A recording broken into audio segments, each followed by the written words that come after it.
ഇടപാടുകൾക്ക് ശേഷം കർത്താവിൻ്റെ തൃപ്പാദപീഠത്തിൽ കടന്നു വരുവാനും ദൈവവചനം കേൾക്കാനുമായിട്ട് നിങ്ങൾ കാണിച്ചിരിക്കുന്ന താല്പര്യത്തെ ഓർത്ത് ദൈവത്തോടും അവിടുത്തെ തിരുവചനത്തോടുമുള്ള സ്നേഹത്തെ ഓർത്ത് ഞാൻ ദൈവത്തെ സ്തുതിക്കുന്നു. കടന്നു വന്ന എല്ലാവർക്കും ഒരു പ്രാവശ്യം കൂടെ വന്ദനം.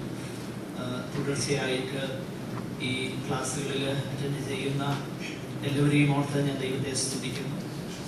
നമ്മൾ റോമാലേഖനം ആണല്ലോ പഠിച്ചുകൊണ്ടിരിക്കുന്നത്.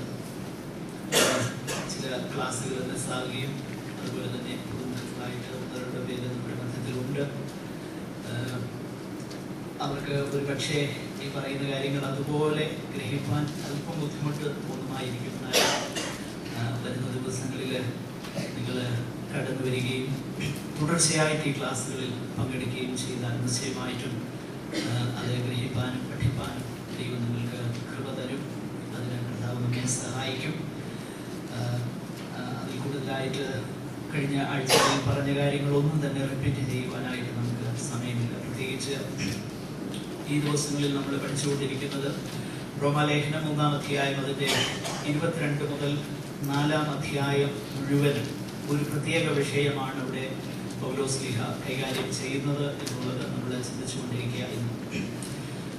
ക്രിസ്തുയേശുവിൻ്റെ ക്രൂശിലെ മരണം മുഖാന്തരം ദൈവം ആ കാൽവറി ക്രൂശിൽ തൻ്റെ നീതിയെ വെളിപ്പെടുത്തിയിരിക്കുന്ന വിഷയത്തെക്കുറിച്ചാണ്, അല്ലെങ്കിൽ മറ്റു വാക്കിൽ പറഞ്ഞാൽ വിശ്വാസത്താലുള്ള നീതീകരണം. ഈ വിഷയത്തെക്കുറിച്ചാണ് നമ്മൾ ഈ കഴിഞ്ഞ ദിവസങ്ങളിൽ ചിന്തിപ്പാൻ തക്കവണ്ണം ഇടയായി തീർന്നത്. നമ്മൾ 3-ാം അധ്യായം 24 മുതൽ 26 വരെയുള്ളതാകുന്ന ആ വേദഭാഗം 1-2 ആഴ്ചകൾ നമ്മൾ തുടർച്ചയായിട്ട് ചിന്തിച്ചു. എങ്കിലും എൻ്റെ ചിന്ത കഴിഞ്ഞ ആഴ്ചയിൽ എന്നാലാവോളം അത് ലളിതമായിട്ട് സംസാരിക്കാനായിട്ട് ഞാൻ പരിശ്രമിച്ചു. നിങ്ങൾക്കത് മനസ്സിലായി എന്ന് ഞാൻ വിശ്വസിക്കുന്നു.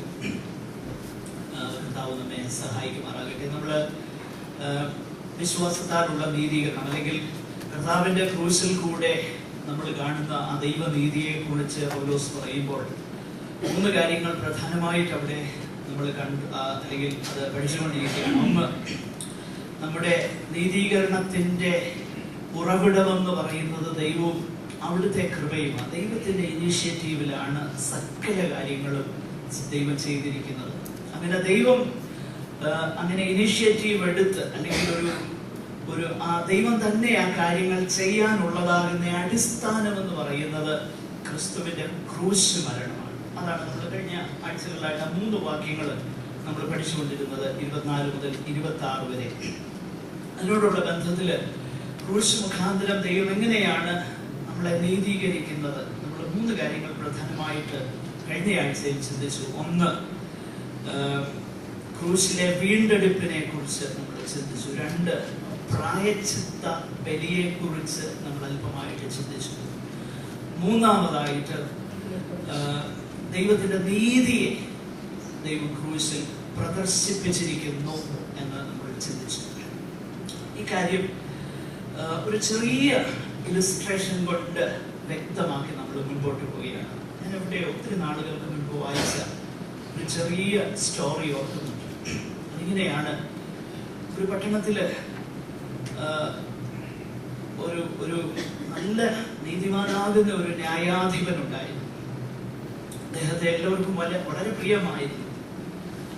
ആ പട്ടണത്തിൽ തന്നെ സാധുവാകുന്ന, അല്ലെങ്കിൽ വലിയ സാമ്പത്തിക ചുറ്റുപാടൊന്നും ഇല്ലാതിരുന്ന ഒരു മനുഷ്യനുണ്ടായിരുന്നു. എന്നാൽ എങ്ങനെയോ ഈ മനുഷ്യൻ ഒരു കുറ്റകൃത്യത്തില് അകപ്പെട്ടു. അവനെ പോലീസുകാർ അറസ്റ്റ് ചെയ്തു. ആ രാജ്യത്ത് നിയമത്തിന്റെ അടിസ്ഥാനത്തിൽ അവനെ കോടതിയിൽ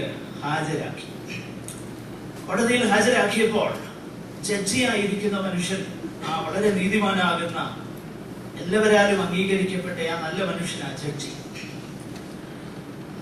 അദ്ദേഹം ഈ വ്യക്തിയുടെ കേസ് പരിഗണിച്ചു.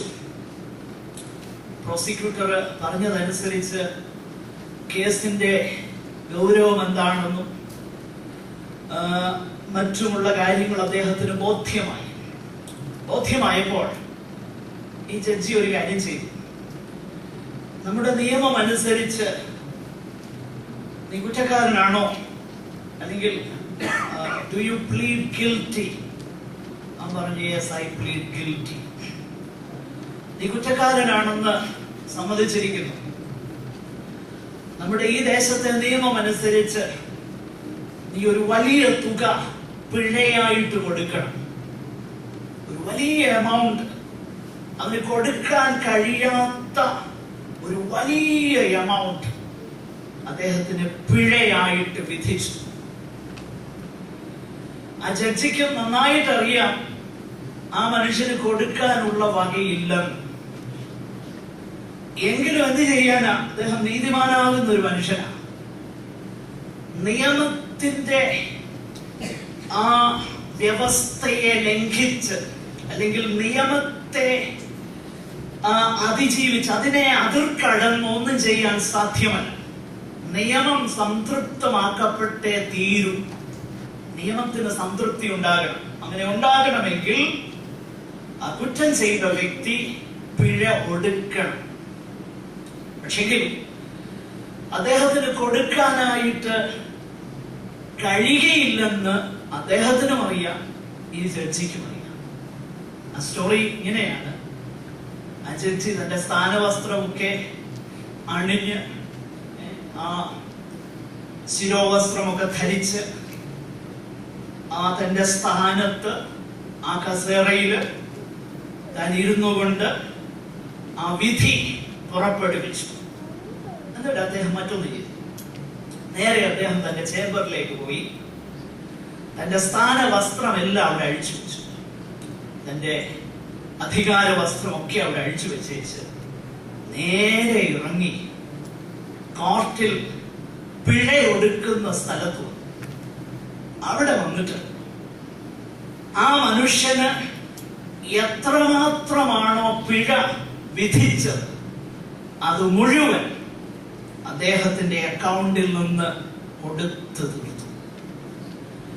പ്രിയമുള്ളവരെ, ഇത് അത്ര പെർഫെക്റ്റ് ആയിട്ടുള്ള ഒരു സ്റ്റോറി ഒന്നുമല്ല. എങ്കിലും ദൈവം ചെയ്ത ആ കാര്യത്തെ തെളിയിക്കുന്ന ഒരു വിഷയം.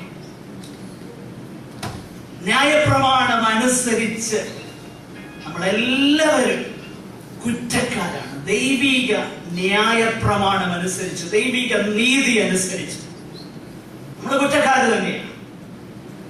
നമ്മുടെ കുറ്റത്തിന് അതിന്റെ പിഴ കൊടുത്തു തീർക്കാൻ നമുക്ക് കഴിയത്തില്ലെന്ന് നമുക്കും അറിയാം, ദൈവത്തിനും അറിയാം. എന്നാൽ അതറിയാവുന്നവനാകുന്ന ദൈവം തന്റെ ആ സ്ഥാനമൊക്കെ ഉപേക്ഷിച്ചിട്ട്, കഴിഞ്ഞ ആഴ്ചയിൽ പറഞ്ഞു, God gave himself for us to deliver us from himself. തന്നിൽ നിന്ന് നമ്മെ രക്ഷിക്കുവാൻ തന്നെത്താൻ നമുക്ക് വേണ്ടി ദൈവം നൽകി. ഇതാണ് കാൽവറി ക്രൂശിൽ നമ്മൾ കാണുന്ന അവസാന വാക്യത്തിൽ നമ്മൾ കണ്ടു. നീതീകരിക്കുന്ന ദൈവത്തിന്റെ നീതി പ്രദർശിപ്പിക്കുമ്പോൾ താൻ നീതിമാനാകണം എന്ന് പറഞ്ഞാൽ കുറ്റവാളിയെ ശിക്ഷിച്ചിരിക്കണം, ദൈവം നീതിമാനാകണം. അതേസമയം തന്നെ ക്രിസ്തുവിൽ വിശ്വസിക്കുന്നവനെ രക്ഷിക്കുകയും വേണം. അങ്ങനെ ആ ദൈവനീതിയുടെ പ്രദർശനമാണ് ക്രൂശ് എന്നുള്ളത് കഴിഞ്ഞ ആഴ്ചയിൽ നമ്മൾ ചിന്തിച്ചു നിർത്തി. മൂന്നാമത്തെ ഒരു വിഷയം കൂടെ ചിന്തിച്ച് നമ്മൾ പെട്ടെന്ന് മുൻപോട്ട് പോവുകയാണ്. മൂന്നാമത്തെ വിഷയം എന്നുള്ളത് ഈ വിശ്വാസത്താലുള്ള നീതീകരണം. രണ്ട് കാര്യങ്ങൾ നമ്മൾ കണ്ടു. വിശ്വാസത്താലുള്ള നീതീകരണത്തിന്റെ അതിന്റെ തുടക്കം എന്നുള്ളത് ദൈവത്തിന്റെ കൃപയുമാണ്. രണ്ട്, കാൽവറി ക്രൂശിന്റെ അടിസ്ഥാനത്തിലാണ്, ക്രിസ്തുവിന്റെ ക്രൂശ് കണ്ടത്തിന്റെ അടിസ്ഥാനത്തിലാണ്. മൂന്നാമതായിട്ട് നമ്മൾ ഈ ഭാഗം ശ്രദ്ധിച്ചാൽ ഈ വിശ്വാസത്താലുള്ള നീതീകരണം അനുഭവിപ്പാനായിട്ട്, അല്ലെങ്കിൽ അത് നമ്മുടെ അനുഭവമാകുവാൻ ദൈവം വെച്ചിരിക്കുന്ന മീൻസ്, അതിനുള്ള വഴി, അതിനുള്ളതാകുന്ന ഉപാധി എന്ന് പറയുന്നത് വിശ്വാസം. അതിനെക്കുറിച്ച് the means of our justification is faith. വിശ്വാസം എന്ന വാക്ക് ആവർത്തി